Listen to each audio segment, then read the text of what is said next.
someplace. You mean an institution?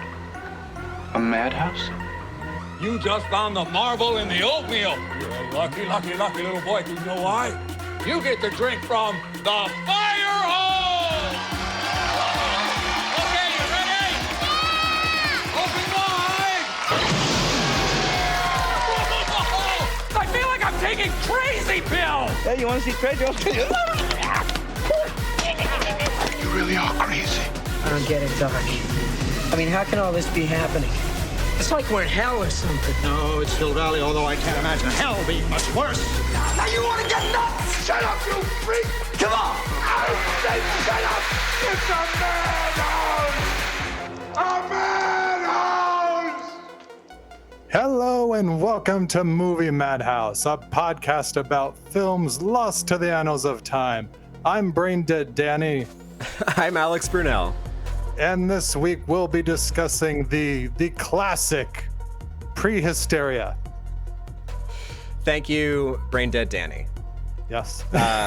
Travis. Perhaps. I can't decide if he's my favorite character in the film or my least favorite character in the film, Brain Dead Danny. Yeah. It's a fine line to walk. He might be both. So, yeah, welcome to this week's Movie Madhouse. Like we did last week, I just want to say at the beginning of this episode, this is a time of great unrest in the nation. There are still mass protests happening, and the change is starting to happen. It's been, the stuff that's already happened has been kind of amazing, and I would urge people who are out there and making their voices heard, do not let up. It is working. Let's keep going. And on that same topic, this week, I am accepting requests to digitize mini DV, VHS, and VHS-C at the cost of $20 a tape that you would donate directly to Black Lives Matter or a bail fund or another fund of your choice that would support the cause. And if you're interested in that, particularly if you're in the Los Angeles area, get in touch with me at Alex Brunel on Instagram or Twitter, also at Alex Brunel. Or email the show, which is whowatchespod@gmail.com, right? That would work too? Yes, whowatchespodcast@gmail.com. Whowatchespodcast@gmail.com. So, yeah, Black Lives Matter, and we will now talk about a pretty bad dinosaur movie. Yes.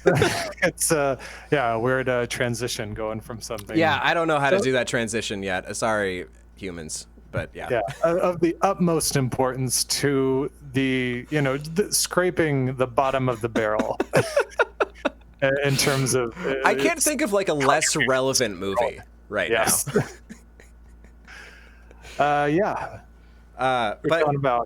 But this is a movie that we both grew up with to a degree. Yes. Yeah. This is a movie that just greatly was influential in my childhood.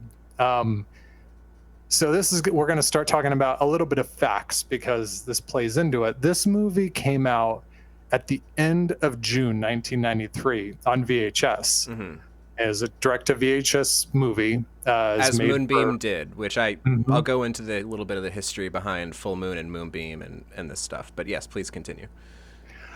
So June of 1993 is when Jurassic Park hit theaters. And so I think this film got a lot of kids. It was so successful, I think, because it was riding the wave of Jurassic Park's success. I think exclusively, yeah. Yeah. In Germany, I found out it was released as Jurassic Kids. Yes. Yep. And so I was not allowed to watch Jurassic Park as a kid when it came out. I begged my parents. I was like, please, can we go see this? No, we couldn't because it was apparently going to be too scary for me. And aside from Star Wars, I can't think of a film that's more kind of you than Jurassic Park. Yeah. Yeah. Okay. So I did own almost all the toys. And 3 in particular, maybe you can throw up those images. Yep. When this movie came out, they had these toys, and they were like to scale as the dinosaurs in this movie. So That's true. These 3 toys in particular do look very similar to characters. The characters, I don't remember the Stegosaurus's name, but I see Elvis there and I see Madonna there. yeah, Jagger was the Stegosaurus. Yep. Yeah, but so it was very easy to like play with these dinosaurs and like see this movie and imagine like, you know, they're one and the same to a degree. So as a kid, the idea of like these mini dinosaurs that you have as pets, I think it was just like very, very appealing to me. And watching this film now, I was like, wow, they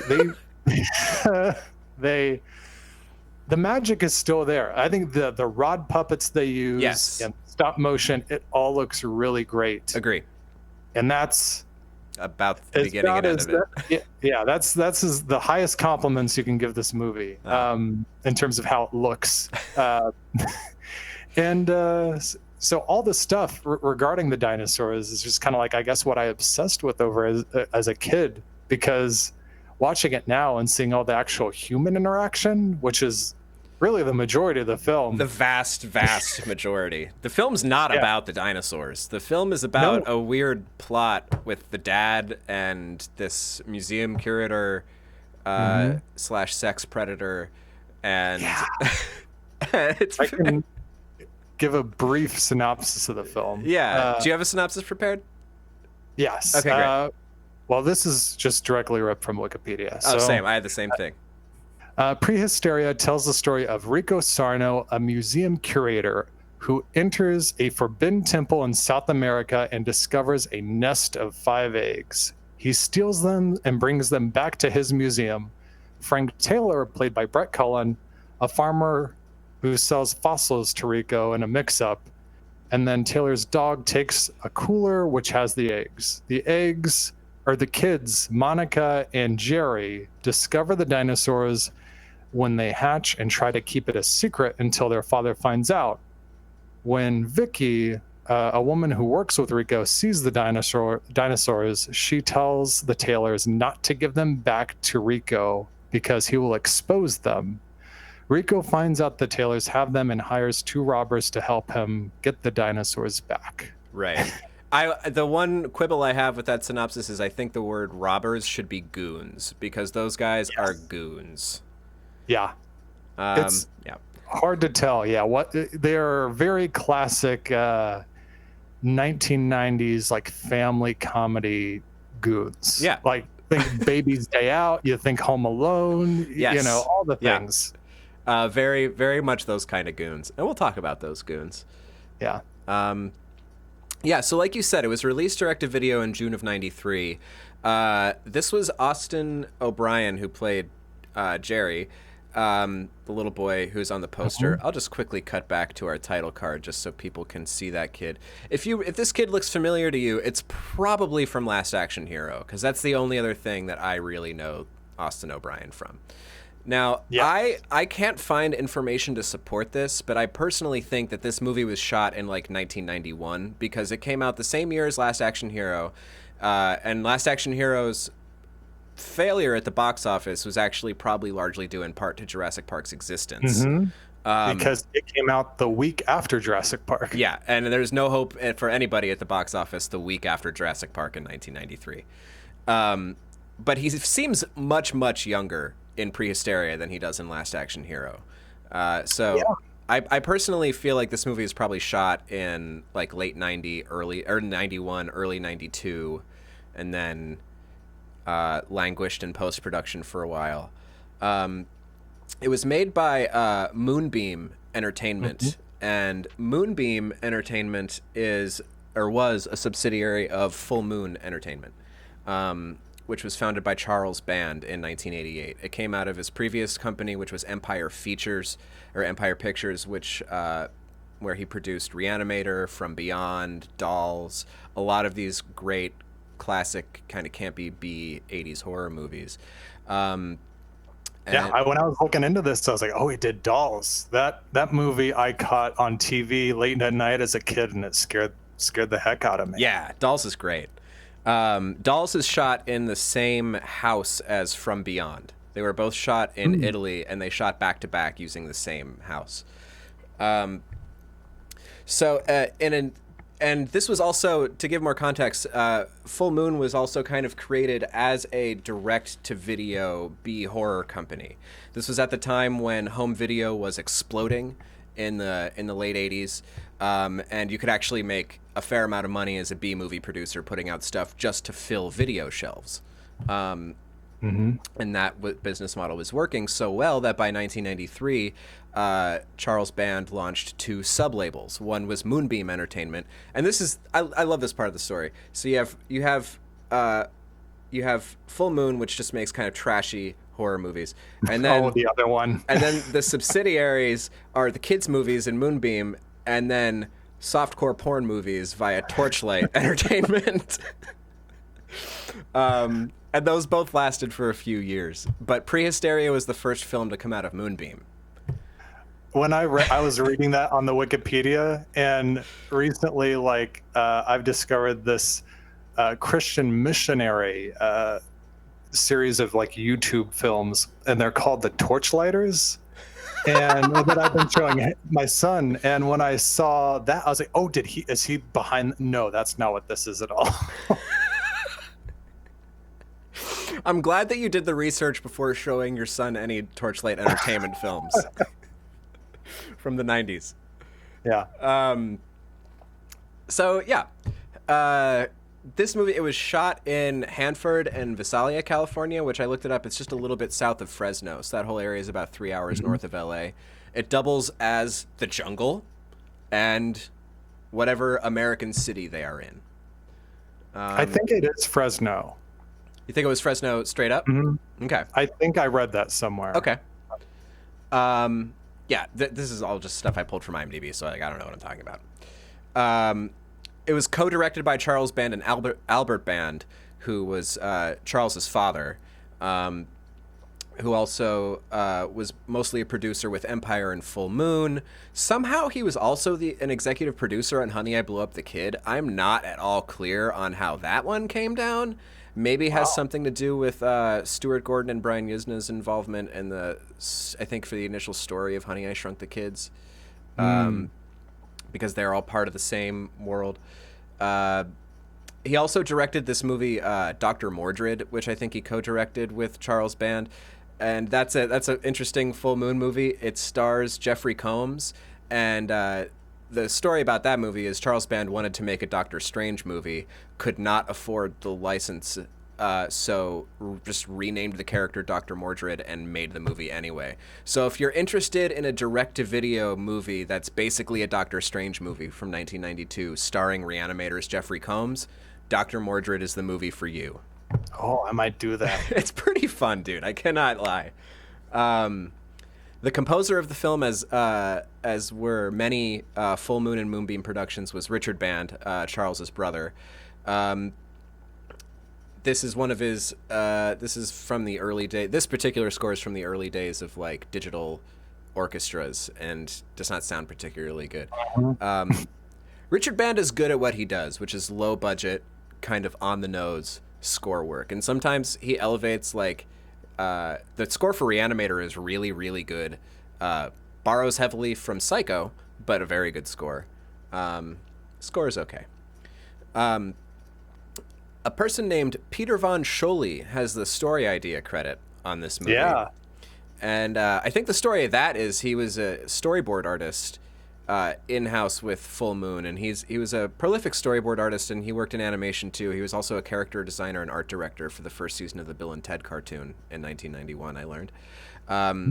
But I think his story idea credit was literally just, hey, Charles, why don't you make a movie about small dinosaurs? I think that was literally it.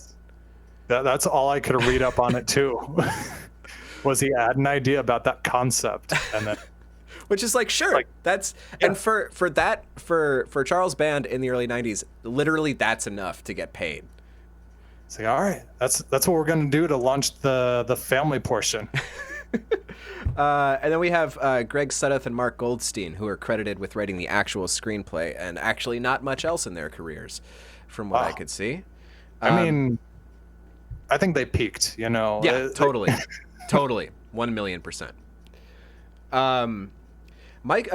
IMDb also gives a screenplay credit to Michael Davis on this movie, and I don't see that credit reflected in the opening credits of the film.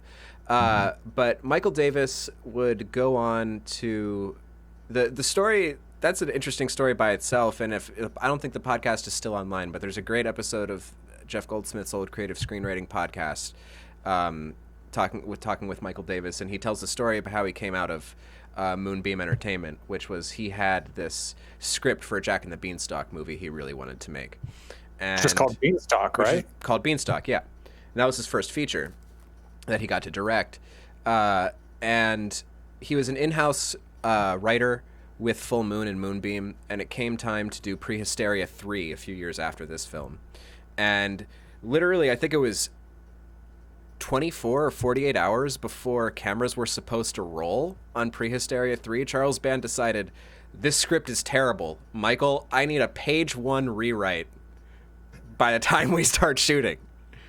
And Michael was young and was like, okay, look, I will do this, but you need to let me make Beanstalk afterward. And that's what happened. He wrote the movie in 1 or 2 days. They filmed that script. He got to make Beanstalk, and then he would later go on to make 8 Days a Week, 100 Girls, and 100 Women, which were movies I liked all of as an adolescent, and I feel like are probably hugely problematic if I go back and revisit them, so I have not done so. But those led to him writing and directing Shoot 'Em Up, which I think is a truly wonderful, absurdist action movie that just totally got lost in the shuffle from the 2000s. It's so awesome. It's really good. If you ever want to see Clive Owen... I was going to say, if you want to see Clive Owen protecting a baby, see Children of Men. But if you want to see 2. If you want to see a second one, and in this one he has sex while having a gunfight with Monica Bellucci, and I think he kills somebody with a carrot also. Yeah. Oh, yeah. Because he is like he's basically a live action Bugs Bunny. Yeah. Oh, yes. Yes. Shoot 'Em Up is really good. Paul Giamatti's in it, way over the top, super great. I don't know why Michael Davis has not gotten to write and direct another feature since. Yeah. It gets you so pumped up at the end too when you hear the Motley Crue music playing, and now every time I hear that song I think of that movie. Yeah. We're still talking about personnel. I just have 2 other things, and I'm sorry for calling these people out for doing a bad job, but Adolfo Bartoli, who I think is deceased, was the DP. I do not like the cinematography in this movie. I think it's very bad. He has a long history with the Band family and Empire Pictures and Full Moon. He was also a camera operator for the Italy unit of Bill and Ted's Excellent Adventures. There's a lot of Bill and Ted family involved in this movie. And Margaret Ann Smith edited the film. Not a huge filmography. It's all Full Moon stuff. Sorry, Margaret. Also did a bad job. This movie's terribly edited. Yeah, there's even one cut I have a note about, because it's like, why was this cut so awful? And it's not even like cuts or jarring necessarily all throughout the movie. It's that literally like half a second to a second can be trimmed off of almost every shot. Almost every single shot. Like, the movie just could and should be snappier. There's a lot of silence. I very much agree. Especially like during the high tension, like Vicki and Storno are arguing with each other. Yeah. Like, there's that's partially the acting, but like you said, partially the editing too. Like, yeah, there's no momentum that carries the scene through on the editing side at all. It's just like, say a line, yell at me, wait half a second, and I'm going to yell back. Yeah, that's pretty much the MO of that scene. And that scene's hugely problematic, and I have, yes. I as I said with you at the beginning of this, I have my viewing notes divided into likes, dislikes, observations, weirdness, and quotes. So yeah, I think probably we should talk about the cast a bit. Yeah. I touched on Austin O'Brien, but please feel free to elaborate. And like, we have Brett Cullen. We have other recognizable people in this movie. Which last week Brett Cullen is the first person listed on IMDb, so that's who I thought, who played Jerry, and I was wrong. That Brett Cullen is, the dad, and he is most recently in Dark Knight Rises, and he was Thomas Wayne in Joker. Oh yeah, yeah. Was he in Lost also? Did he do something? Yes. Else? Okay. Yeah, he was. Yeah. Oh, he was Goodwin. The Dharma Initiative. Yeah. Yeah. Mm-hmm. Yeah. Yeah, and then Austin O'Brien. Sarah in the chat brings up a good one, that he was also in My Girl 2. Oh yes, he was. Yes. Mm-hmm. She goes to LA. And then Colleen Morris, who plays Vicki. Mm-hmm. I mean, not a whole lot, especially after this movie. I noticed that too. Yeah, it's like the people that are in this movie either have like long filmographies as character actors, or they did 10 things and then changed their career.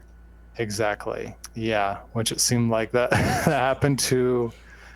Yeah, great majority of people in this, including like Samantha Mills, who played Monica. Who I could have swore I recognized, but I think I was just remembering her from this movie when I was a kid. Yeah.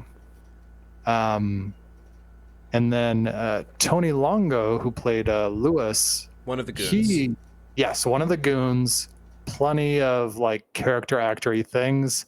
Seemed like he played this kind of character a lot. He sadly passed away in 2015. Yeah. And then Stuart Fratkin played Richie. Other goon. Mm-hmm.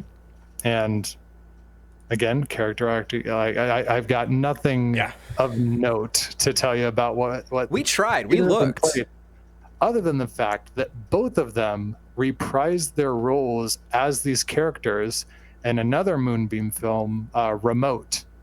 These characters are in Remote. Yes, they're both credited as Lewis and Richie. Is Remote on our list? It is, right? I did put Remote on the list. Okay. I'm very interested in watching Remote again now. Yeah, knowing that, because it's weird that there's a shared universe going on. Yeah, it could be one of those things where I saw it as a kid and I'm like, yeah, these are like the guys who are in Prehysteria, but I don't think I ever realized how absurd that would be. Yeah. Wow. Yeah. Again, somebody else I thought I recognized, Tom Williams, who played Whitey, the janitor. Yep. Don't know him from anything. No, but he seems so familiar. And I'm like, I guess it was this movie. Guess it was Whitey. Whitey left an impression on you. Yeah. And there's Gil Gale, who the only thing of note, you can throw up the photo of him.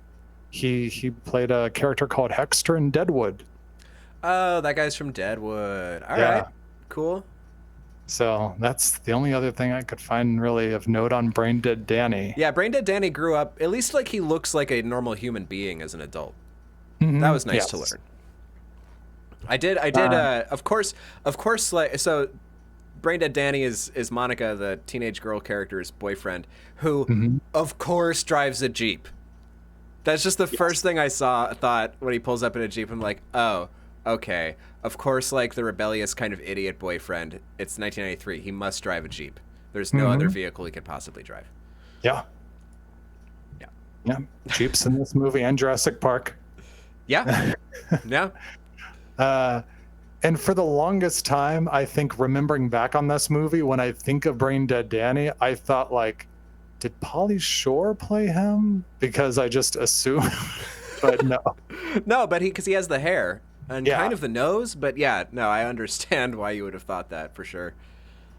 And then Stephen Lee, who played Rico Sorno, another character actor who's got a long list of credits going all the way until he passed in 2014. Mm-hmm. Recently saw him in an episode of Star Trek: The Next Generation. Nice. He was in The Gambit Part 1. Nice. Yeah, that's pretty much it. There's also Peter Vasquez, who played Jefe, and he's another character actor guy. Has been in a lot of things throughout the years. So So those are the facts about Prehysteria. And like, so just for some like just related context, like when we tried to do some research on And You Thought Your Parents Were Weird, fairly difficult. Not a lot of literature online. We did research about toys. Was able to find a lot about toys. And now we're back to Prehysteria, and I could not really find. I think we might be the podcast authority now on Prehysteria, which is fine. It's awesome. great. One website that I did find.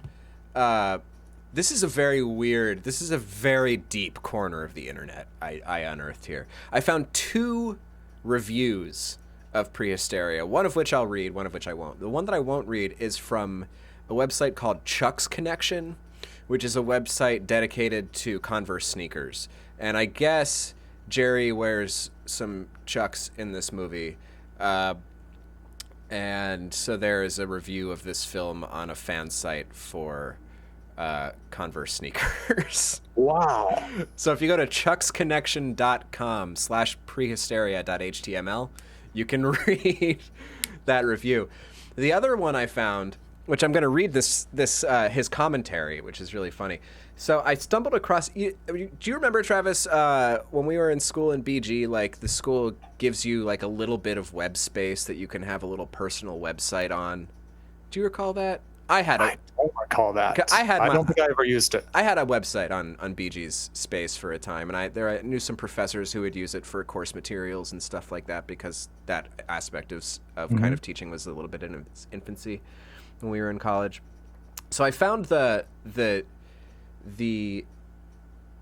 university-granted website of a professor named Michael Delahoyd, clinical professor of English, Washington State University. And he's got a bunch of his website was last updated April 20th, 2018. So I think like maybe he still works there, because the review has a 2013 date on it. The website has 2018. And there's resources for courses. There's like essays he's written about literature and stuff. Then there's one section called Planet of Dinosaurs, the Dinosaurs for popular culture scholarship on dinosaur films. And if you navigate to Dinosaurs, which do I? Hang on, I'm gonna adjust this to be able to show in our show here. So this is the Dinosaurs website with this. It's very GeoCitiesy looking with this wonderful animated GIF of this T-Rex from whatever year of the internet that's from. And there's a lot of stuff here. There's teaching materials. There's dino filmography, which is where I went to. There's Cave Speak, a brief history of cave language. So you navigate into dinosaur films, and we have a long list of dinosaur films here. So here he gives a summary for Prehysteria, and I can't. So this is a professor of English at a university, and I'm not sure what he's talking about in this commentary, but I'm going to read this. This is all fairly harmless, I guess. Actually, I'm going to contextualize this because I want to go over the line. I know how it is, Elvis. I'm a meat and potatoes man too. Is when Jerry, played by Austin O'Brien, is trying to figure out what to feed the dinosaurs, and 4 of the 5 of them are herbivores. So they don't eat the dog food nugget that he offers them. And Elvis never tries to eat any of the rest of them. Right, which is sure. He's a well-behaved little T-Rex. Also, the scale, like,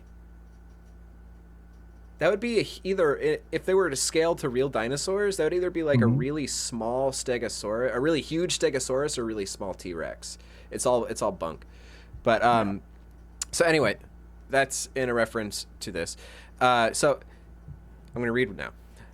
This is all fairly harmless, I suppose. But behind the line, I know how it is, Elvis. I'm a meat and potatoes man too. Lies some evil. Why the sympathetic pathos? After all, Elvis is the only one who has got something to eat so far. So the male brat bonds with the T-Rex versus the others over this sad tone of inexplicable supposed victimization of meat-eaters. The portrayal of the kids becoming more responsible because of the hatchlings is objectionable, particularly as regarding Monica, who bonds with Madonna and even calls "come to mama." The kids are worthless pains in the ass. The film sends the message that the answer to pain in the ass offspring is simply more offspring of their own responsibility. And for Christ's sake, spay the damn dog. They all kvetch about the last litter they couldn't keep and how they have to keep Ruby away from all the neighbor dogs constantly. Idiots! I have thoughts about that too, but they're different thoughts than that. One also finds ample evidence of an incestuous father-daughter relationship having taken place.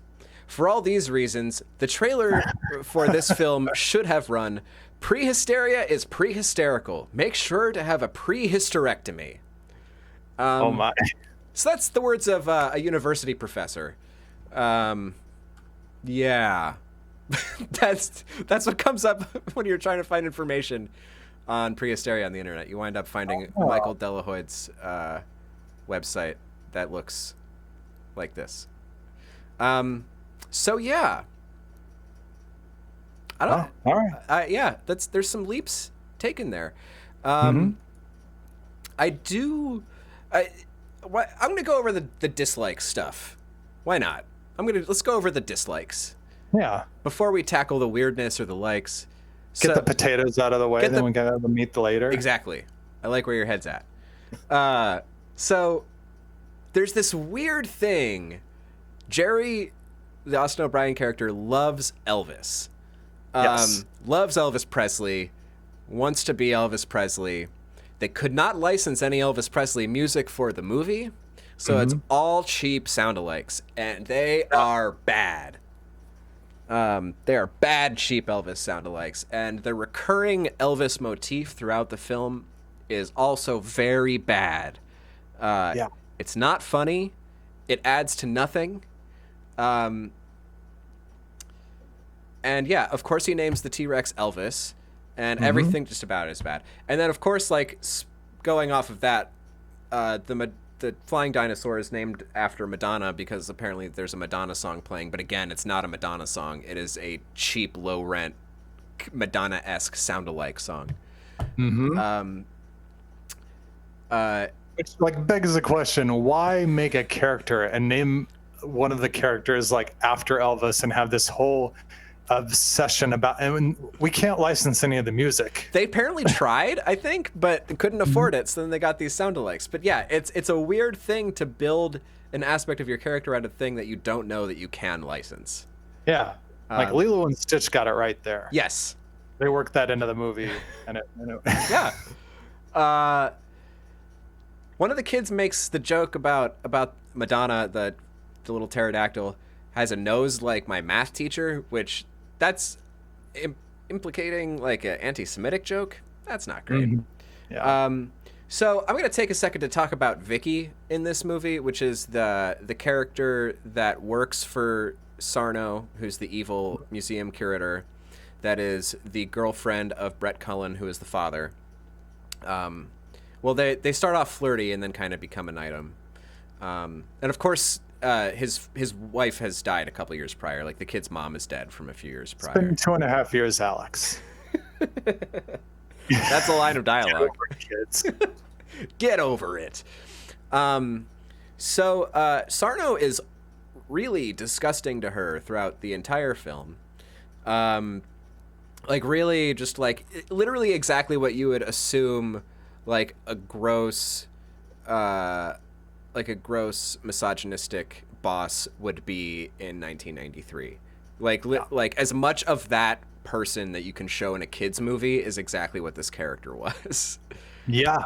And then so there's all that. That's already its own like gross thing because she tries to escape at one point. He's like playing keep away with her keys. Like he's using his body to prevent her from exiting the door to his office. Like really, really gross stuff. She does hit him in the head with a rock, which I liked a lot. That's in my likes. It was, bash his friggin' brains in. But then, so not only is like her boss, who's already supposed to be gross with her. And like, prior to that, he like chases her into his office. That's right. And is yelling at her, and he screams and like shuts the door. She's like, "You're losing it," and he goes, "Oh yeah, I'll show you losing it," and then slams the door, and then the scene ends there, and it's like, What? Oh wow, What? I did not even notice we didn't go back to Yeah. that scene. That's terrifying. Yeah, so just some very casual portrayals of like real gross toxic male stuff. But it doesn't even end with Sarno. Like, the dad exhibits a lot of hugely questionable behavior around this person. He's being weirdly forceful with her. He takes her keys as well. Yes, yeah. I thought that. I'm like, he's doing it too. Like, this woman is just she wants to leave places and the men keep taking the keys away. What the actual hell? And then, but that doesn't like bother her so much. She still spends the night. He sleeps on the couch and she sleeps on the bed, but, he then just like, she's like working on the roof of his greenhouse, right? Because they're farmers. They're raisin farmers. That's a thing. We should mention that. They're raisin farmers. There are raisins all over the ground when the was hatched. And it's never really spelled out that they're raisin farmers, but they are. He does say near the end, we have to go pick. I don't think he says great raisins or great, but when the kids are eating breakfast, he's like, we got to go pick those grapes. Right. And that's the only time. Like, it's not addressed. Like, at the beginning, for a good chunk of the movie, I'm like, so does this family just, like, dig up rocks and try to sell specimens to the oddities store that the museum curator happens to run or something? That's what they do in their spare time. Yeah, this is spare cash. Is like we find geological samples and sell them to the oddities store. Like, what? Anyway. So anyway, she's working on the greenhouse because apparently he can't do that. And he like wakes up, he's in his underwear and his shirt's unbuttoned, and he just like walks over to the window and starts talking to her. And she doesn't think anything of him just being in his underwear. They did not spend the night together, and now he's just appearing in his underwear to her. And he responds, I'm not the bashful type. Straight up. If this dude were a young person today, this is the kind of dude that would be sending dick pics to people unsolicited. That is the kind of person that this dad is. Yeah. Nobody wants to see her raisins. Exactly. No one wants to see her raisins. Brett Cullen. Probably not him. Frank, last name of family. Yeah, both of the men in this film are like just totally toxic morons. They're just like really idiot people. No one in the film is smart, actually. I don't think. Maybe Whitey. The sage janitor. There's even this other weird aspect where Sarno comes to the house trying to get the dinosaurs back. And he brings a gun and threatens the family with a gun, which no one thinks much of.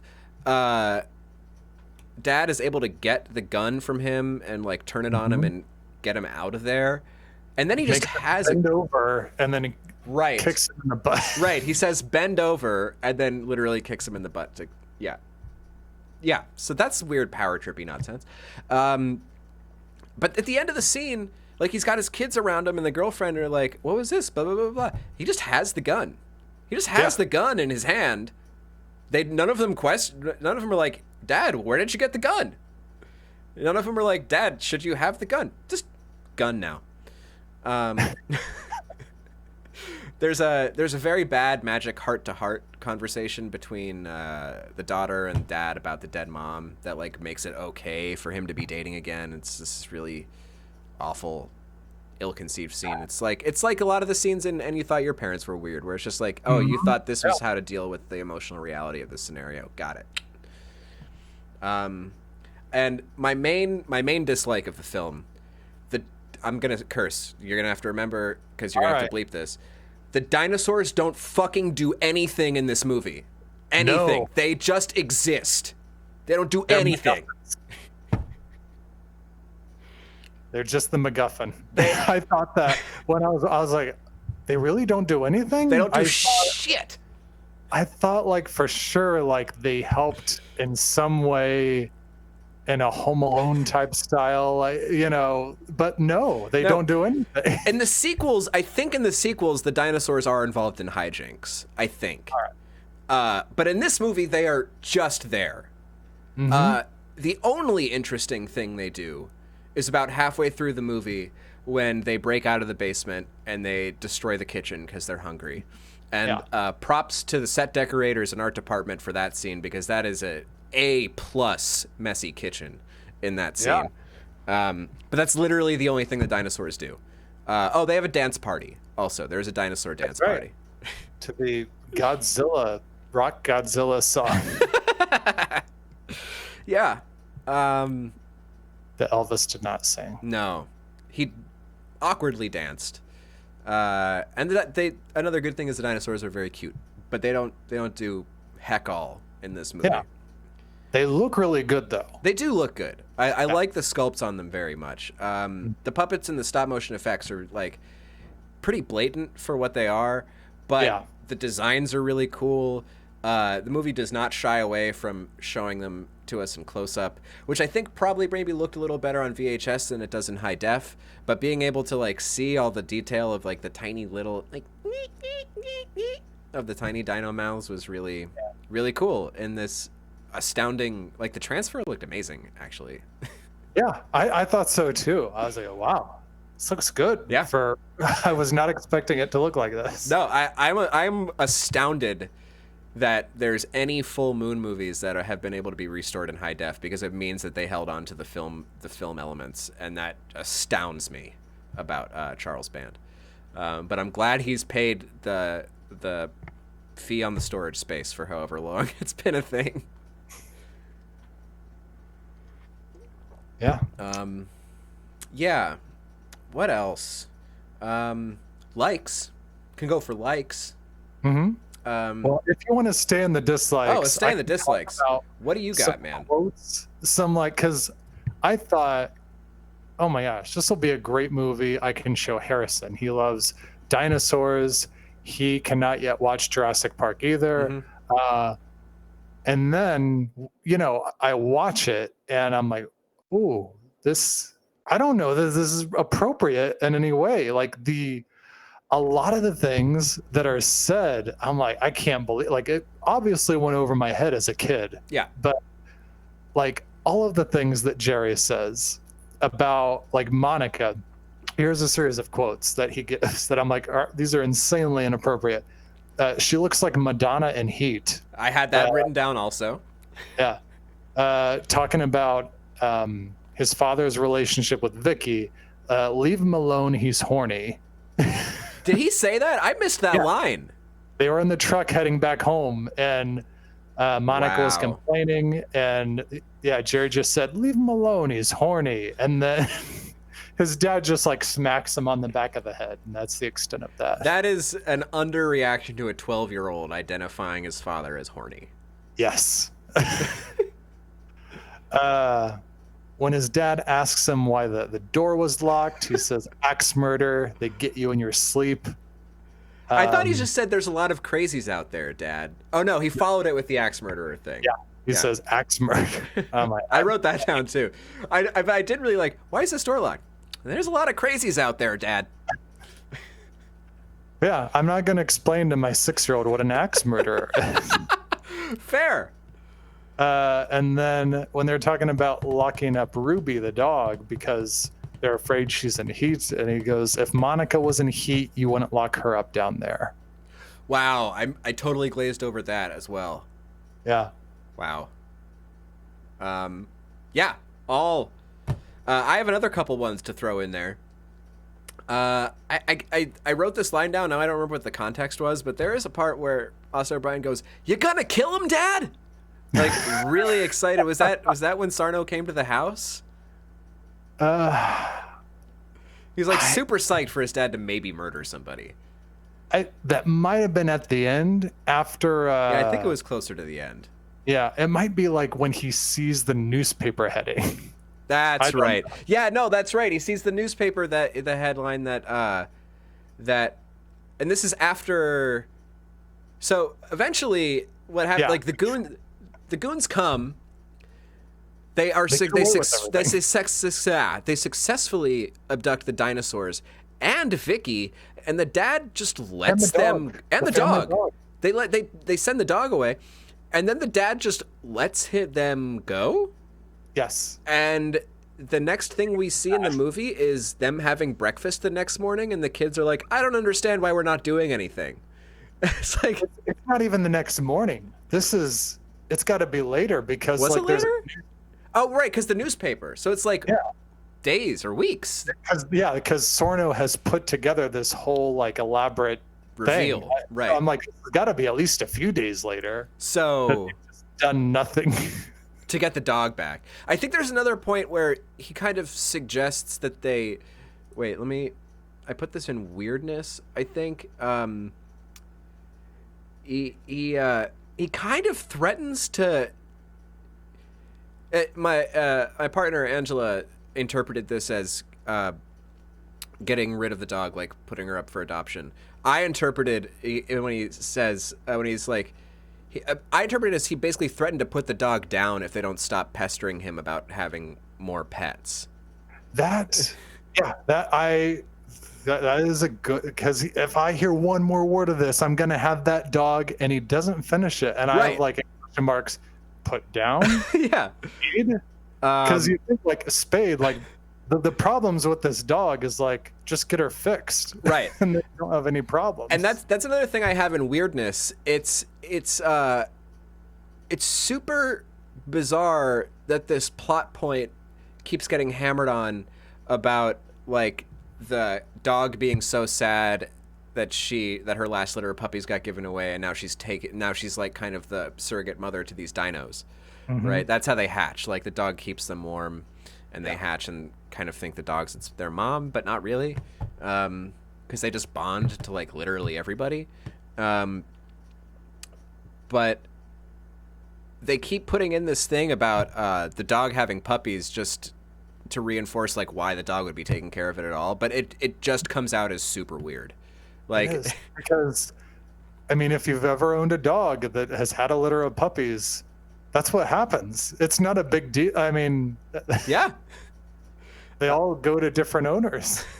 So, like, it's not expected that a dog has a litter of 5 puppies, and you're like, all right, we've got 6 dogs now. Right. Yeah, I wrote, small boy doesn't understand why 5 puppies are untenable. Yeah, that's what I wrote. And another insane line is, so Elvis, the dinosaur, the T-Rex, bites Monica, the sister, on the butt, and she's like, "Ouch!" And then Jerry's response is, "Relax. All he needs is a little meat." Yes. So he just referred to his teenage sister's butt as meaty? Yeah. And I have this, it's another inappropriate quotes, because later when he goes to the fridge with Elvis, he goes, "You can't be going around eating Monica's butt, Elvis."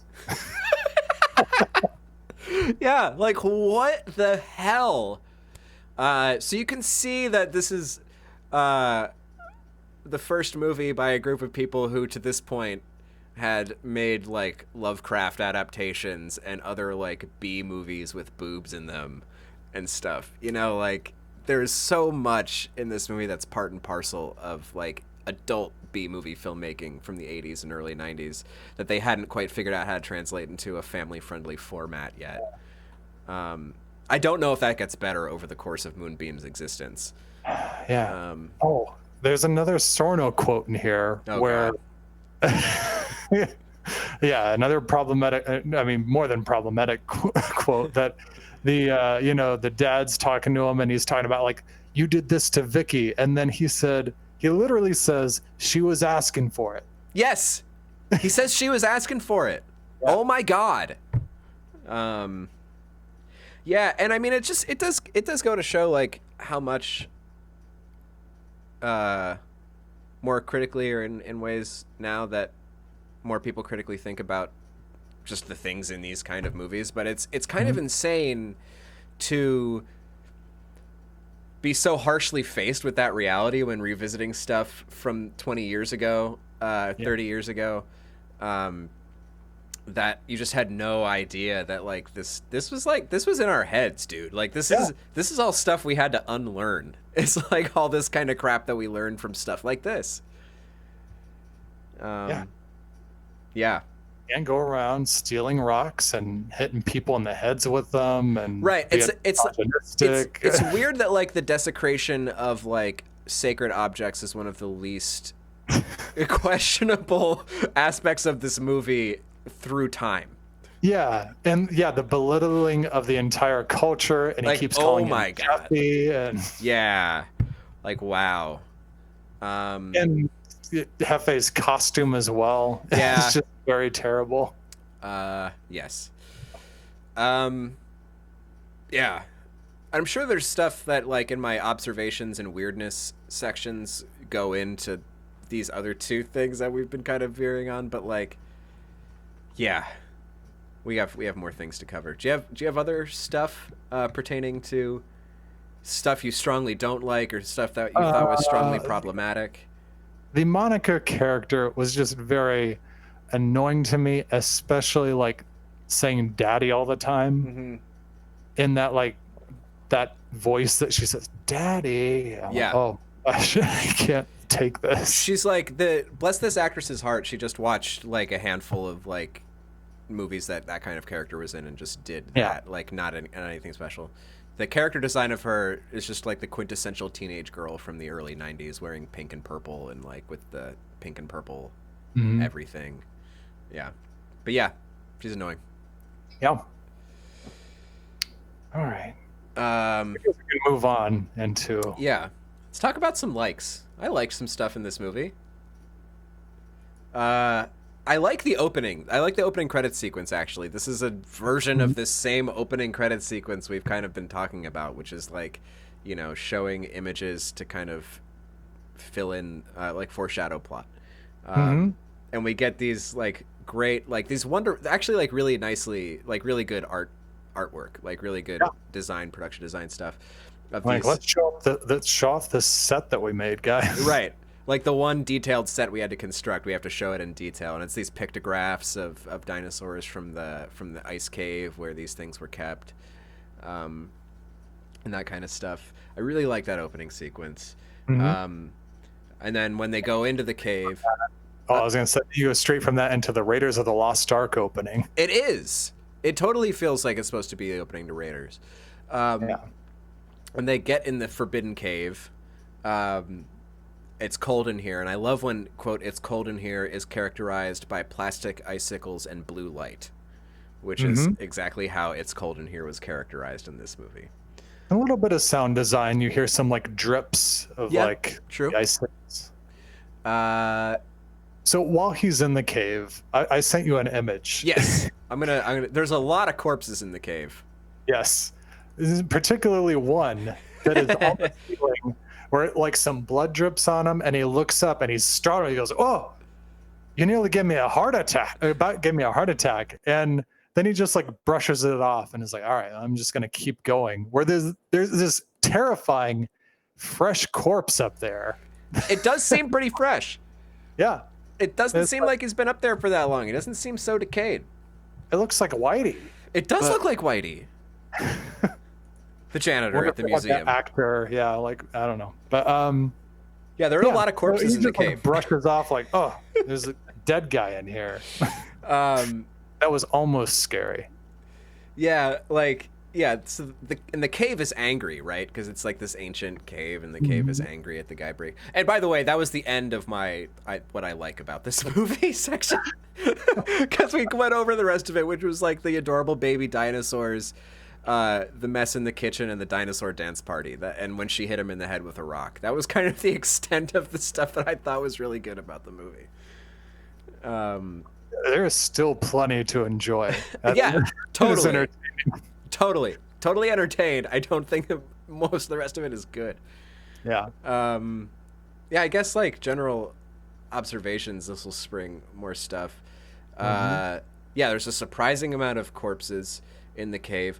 We learned the eggs are symbols of eternal life, and they're a gift from a giant pterodactyl god. Yeah, I think. Yeah. Which we hear that, and because it's all very thoroughly explained. Yeah, because when Hefe shows up, he has this line I love when he puts a knife up to Sorno's neck and he goes, "Bingo, gringo." Oh my God. And then Sorno asks him, he's like, "Why are these eggs so small?" And then he tells him that story, but it does not explain why the eggs are small. No, not even a little bit. How they got them. Yeah.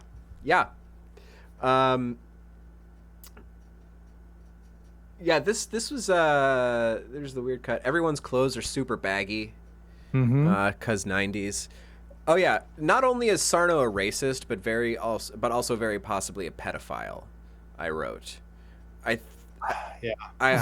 think that there was some remark he made to Monica that made me think that. And I don't remember what it was now. But yeah. We kind of talked about and there's also the you talked about it in that film professor's review, where about there's maybe something incestuous going on with the father and daughter. Yeah. Because when he pulls her aside, he goes, "What, are you jealous?" And she responds like, "What? That's ridiculous." Yeah. But yeah. Movie goes there. And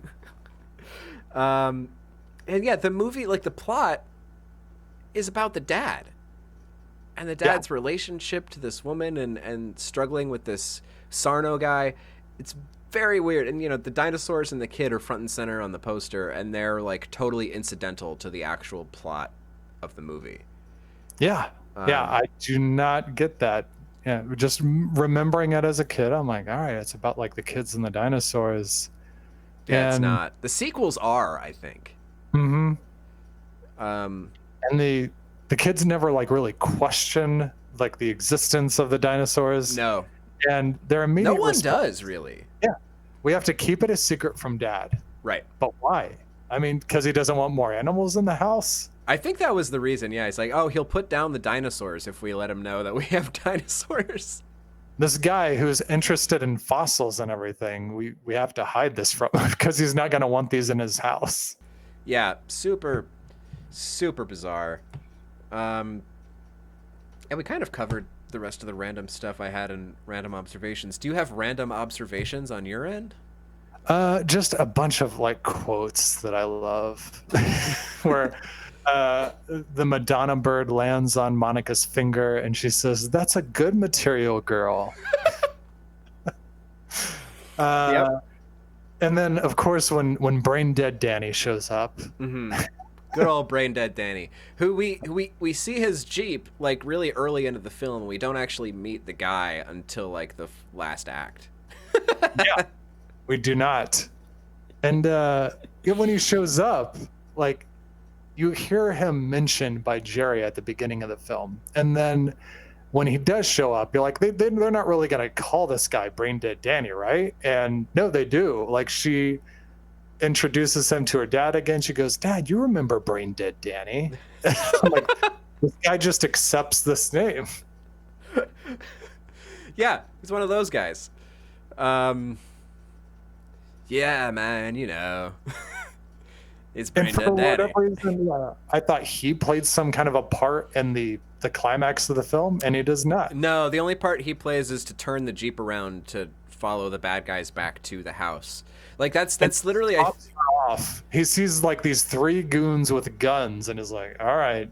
He's like, "Whatever you say, hot mama." And turns around. Yeah. I guess we keep mentioning Whitey. We haven't talked about Whitey. Yeah. Whitey is the scariest janitor that could possibly be in this movie, but turns out to be a super nice guy. There's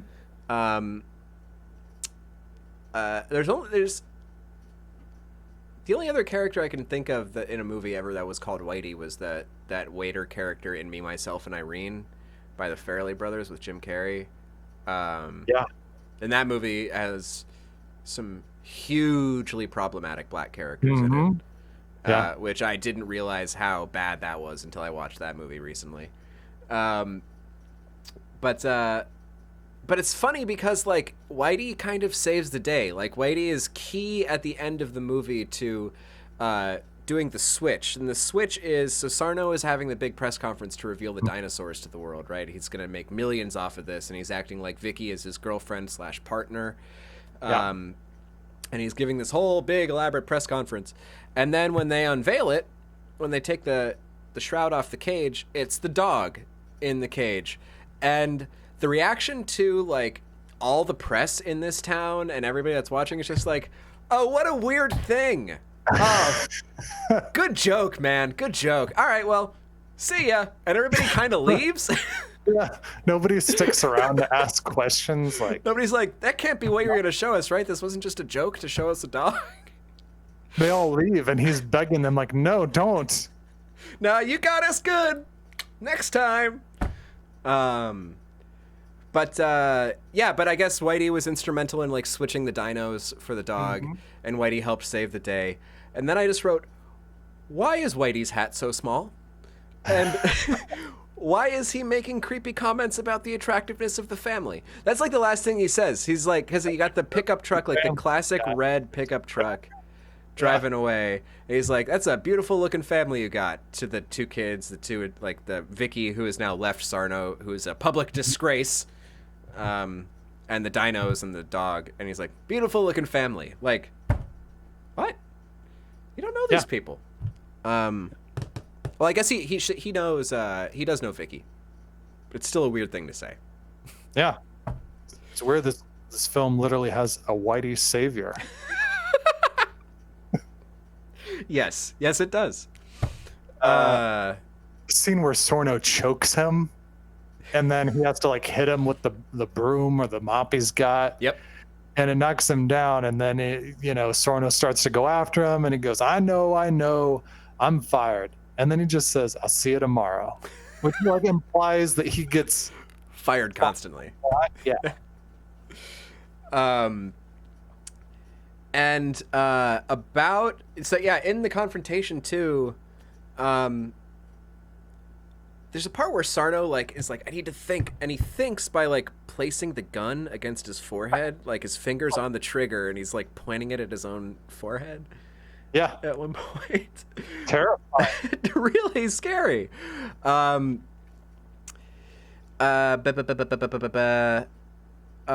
was so in a scuffle,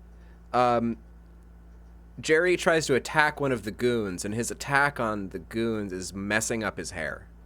He literally, like, that's all he does. He doesn't try to, like, pummel him or anything. He literally just, like, musses up his hair and then gets tossed to the side because he's a child that's hopped on a 6-foot-tall man. Yeah. Which is not too. It's pretty quickly followed by literally the worst headbutt I've ever seen in a movie. I don't know if you remember that headbutt, but it's this really bad fake headbutt. Yeah. This one really particular. This is a very weird, like, this is a very weird choice by the prop department in a certain scene when the kids have to clean up the kitchen that the dinos made a mess of, and that makes sense. Vicki is, like, scrubbing the floor, and Vicki is listening to a Walkman, which also makes sense. Her Walkman is sat on the floor next to her. Also sat on the floor next to her is a cassette case. Either, I don't know if it's for the cassette that's in the Walkman right now, or if it's like a spare cassette that she just has standing by to switch to if she needs it. Either way, it seemed like a really weird, very particular thing to, like, for her to be on the floor and to have, like, in the middle of cleaning and to have a cassette case just nearby. Like, oh, I think this album's going to end soon. I'm just going to make sure I have this on standby as I crawl around the floor. That seemed odd. I made a note. With that Walkman, she takes a break from cleaning and then picks up the Walkman. And it seems like she's looking at it the way somebody would look at a smartphone now. I thought the same thing. Or something. I'm like, what is she doing with this? Right, she was just kind of, like, with it in her hands. It was as if here's a Nintendo DS, and she was just kind of looking at it like this. Yeah. Perhaps watching the tape spools go by. Yeah. Just about all you can do with those things. Right. That's the amount of motion entertainment you get out of cassettes. Yeah, so this is it's a bizarre movie. I think I covered most of the stuff that I wrote down. Vicki just kind of seems to live in their house at a certain point in a way that I didn't really understand. She's just kind of like staying there for a couple days. I'm gonna take care of these dinosaurs. Right. Yeah. She needs to take care of the dinosaurs. Also, I'm pressured into staying here because your dad has my keys. Right, exactly. Your father has removed my means of escape, so I have to stay here now. Could brain dead Danny like give me a lift? Maybe he's like the Reverend character in Kimmy Schmidt in Training. He's like practicing keeping bunker women. It's got this secluded farm. Yeah. Oh. They make raisins. Can you think of a creepier cult leader thing to do than like making raisins? It seems very like on brand for like a person who would like kidnap women and keep them in a bunker. Yeah, it's true. And then he had these tiny dinosaurs. The tiny dinosaurs that the whole movie's about that no one is very surprised by. That's the whole thing. Like nobody that's directly involved with the dinosaurs thinks like, in what way does this make sense? They're all like, oh, this is great. Yeah. How are these things alive? Why are they so small? Can we find some scientist or somebody with authority to take these things to be like, what's going on? And yeah, but they don't. No. Even like when the dad finds him in the kitchen for the first time, and then Jerry's holding him, he goes, "It's no big deal, Dad." It's no big deal, you know. Just like new species, Dad. Like, calm down.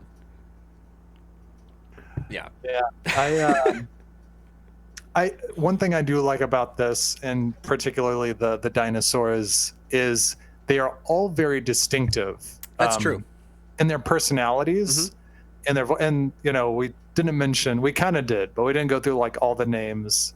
They're all named after pop stars. You've got Hammer, because MC Hammer was popular at the time. Let's remind everyone of who that Hammer is. That's MC Hammer.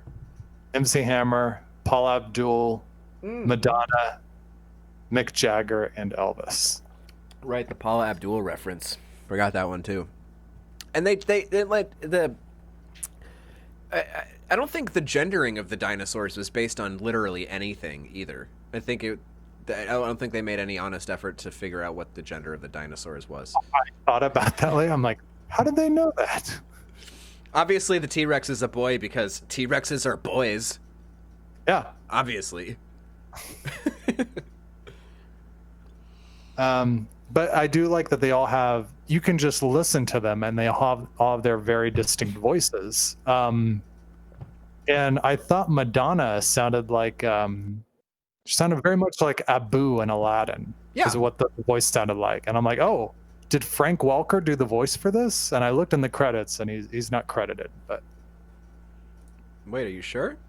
Oh, Frank Welker in Aladdin, you mean? Yeah, Frank Welker in this movie.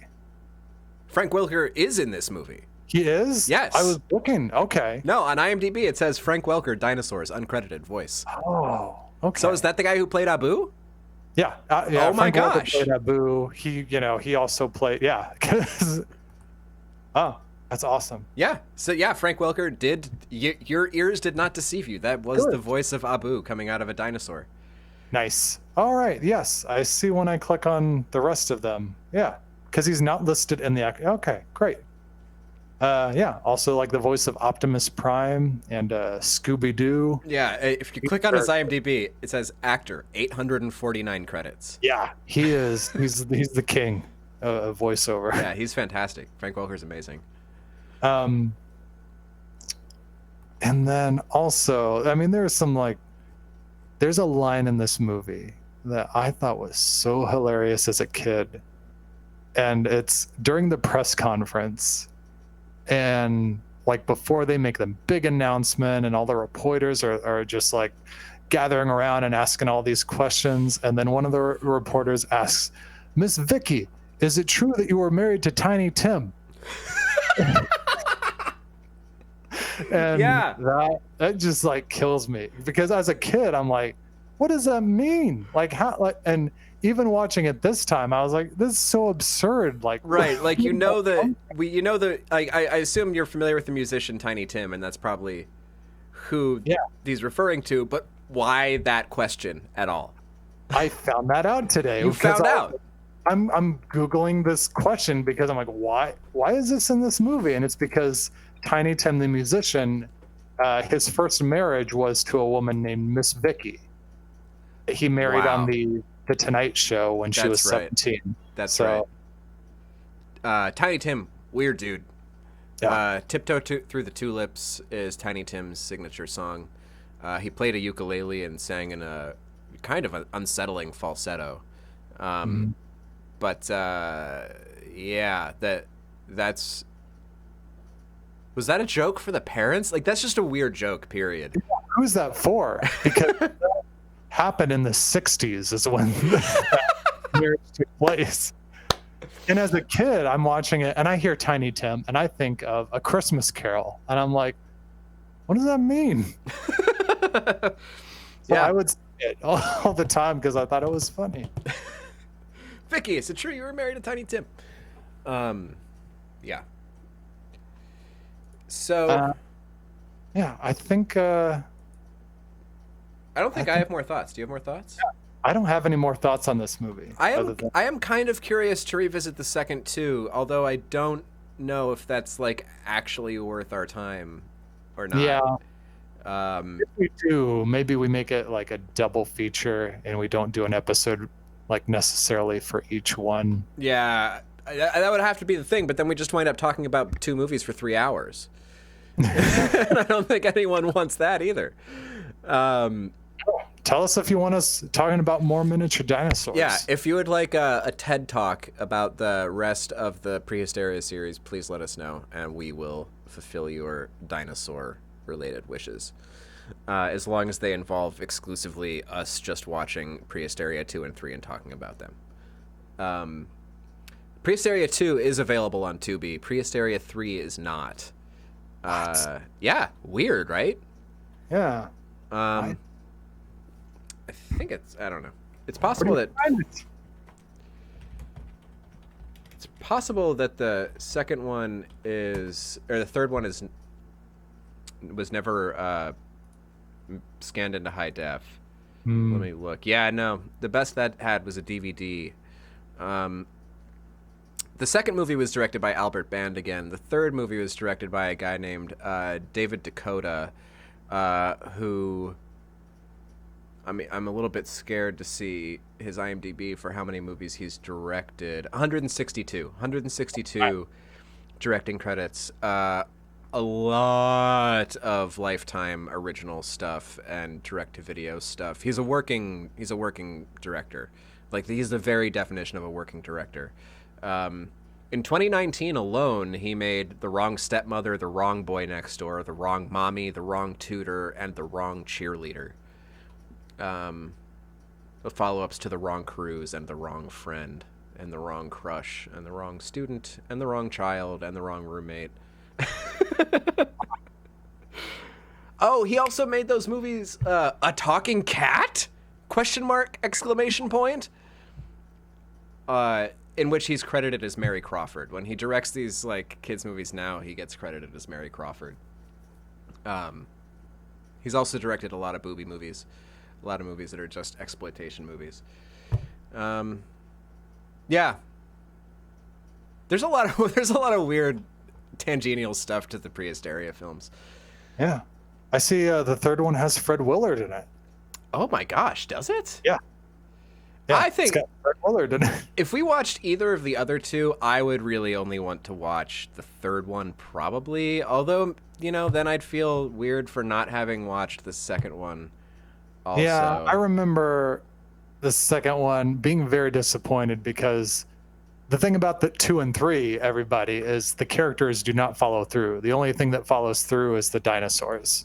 And the raisins. The raisins are in the second movie. Oh, I forgot about that. But in the second film, the dinosaurs go to a new kid who's got a bunch of miniature trains. Yes. I'm looking at images from 2 right now, and I'm remembering that this is the one that I watched the most, was Prehysteria 2. Because they all have name tags in the second movie.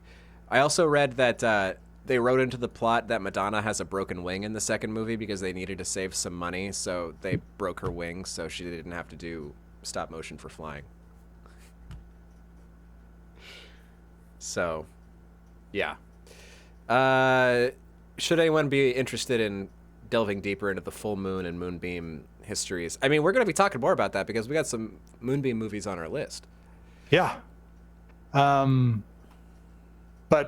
in terms of our list and what we're going to be talking about next, what will we be talking about next week, Alex? We did not cover this before recording. We somehow managed to never pre-discuss what we're going to talk about next week. Mm-hmm. It's like really tempting to stay in the moonbeam mindset. Yeah, because we do have Remote and Pet Shop both on here. I don't even know what Pet Shop's going to be like when we watch that. It was trippy as a kid. Yeah, so the thing adult, I'm going to be freaked out. It's alien pets, so there's a lot of bizarre puppetry and bizarre designs on the puppets in a way that's very similar to how cool the dinosaurs are in this movie. Mm-hmm. They've got their own special powers and stuff. Oh, look at these movies. You know what, man? We can steer back to Moonbeam, but I feel very tempted to discuss Adventures in Dinosaur City. Oh my, we're going to keep with the dinosaur theme. I think we could keep with the dinosaur theme and do that as a segue. Awesome. Yeah. Because when I was looking up this movie, like that's also listed in things that people who looked for this movie were interested in. Gimme Claw. That's what the movie says on the poster. Yeah. So this movie, this is not really streaming Adventures in Dinosaur City, which is a huge, huge shame. But it is on YouTube. It was uploaded 9 months ago and hasn't been taken down. It is a nice quality looking copy, and it is in English. There are copies of this movie online that are in Russian. This is not one of those copies. So if you'd like to check out Adventures in Dinosaur City, it is the first YouTube result if you type in Adventures in Dinosaur City. Nice. So, yeah. I'm excited to revisit that movie. Actually, last time I watched it, I think was in Bowling Green when I rented it from Video Spectrum, and dubbed it to a DVD, which was actually like at the same time I also rented all 3 Prehysteria movies and Remote and Pet Shop and Beanstalk specifically to dub all of those to DVD because they were not available on DVD at the time. The VHS releases were the only releases, and our video store had all of them, and I wanted to keep them forever. So, little did you know Tubi would be showing up to save the day. Thank you, Tubi. Wow. There's another Dinosaur City. I remember watching, but it's been decades since I've seen this, and I don't remember like really anything about it. So I'm excited. Yeah, I think you are right to be excited. This movie is made by some interesting people. I'll be able to talk about some background on this thing too. Not much, but the 2 movies that like this kind of team made, the other one being Meet the Hollowheads, are really interesting kind of lost films because the rights are in some kind of weird limbo. You know, it's one of those things where like the rights are like with somebody who doesn't want to license them because they feel that they're valuable, but also won't do anything with them. So they're just kind of in this state of lostness, which is really, really unfortunate because they're very cool movies that had some big ideas and some really cool designs that I would love to see in high def. But we got VHS, and that's what we're going to go with. Oh man, there was the Dino City Super Nintendo game. I think I remember trying to play that. Yes. Yeah. So yeah, next week, Adventures in Dinosaur City. Find it on YouTube. First YouTube result. Right. With that, is there anything else that we want to talk about? I don't think so. We will be next week. We will be officially breaking. we will officially be branching out from Facebook Live. We'll be simulcasting on YouTube as well. Yeah, so we'll be streaming in a more convenient place for people who might not want to be on the Facebook machine for the time that we do this podcast. So yeah, check us out on the YouTube. Yeah, and that is Who Watches podcast on YouTube. Yeah. And where can people find more of you and your work, Alex? On Instagram and Twitter at Alex Brunel. And like I said earlier in the show, currently offering services to digitize VHS, VHS-C, and mini DV tapes at the cost of $20 a tape that you donate directly to Black Lives Matter or a bail fund or another fund for the cause of your choosing. Just hit me up on Instagram or Twitter at Alex Brunel. Yes. Yeah, please check that out.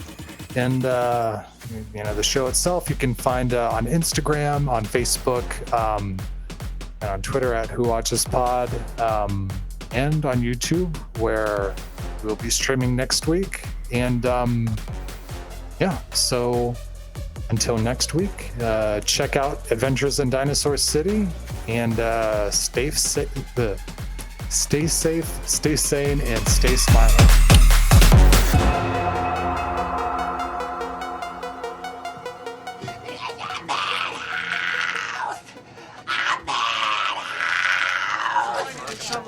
Miss Vicki, is it true that you were married to Tiny Tim? You busy tonight?